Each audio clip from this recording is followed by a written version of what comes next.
Nilamon ng apoy ang isang hardware sa Las Piñas. Isang hardware sa may palengke ng Zapote, Las Piñas ang nasusunog na yan. Bandang 2:00 ng hapon kanina yan. Alauna yun. Basta nakita namin, nagliliyab na lang yung bubong eh. Nagre-resibo ko. October 7. Doon sa dulo kasi, syempre mga doon yung mga kahoy, mga plywood. Ang bilis lang, ang bilis. 1:30, natapos ng anong oras. Mga 6:00 pa natapos. 20 years, tapos masusunog lang. Ganun talaga eh. Dumarating talaga ang pagsubok.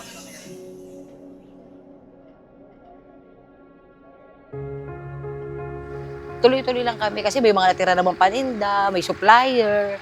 So hindi kami nagsara talaga dire-diretso. Siyempre si Gidsi, isa sila sa primero. Isa sila sa tanong kung anong matutulog nila. Kasi nakita nila open kami kahit konti lang yung paninda, di ba? Nandiyan sila nung nung kailangan mo talaga sila. Maasahan sila sa oras ng kailangan talaga ng kagipitan. Habang nabubuhay tayo, di ba, kailangan natin lumaban.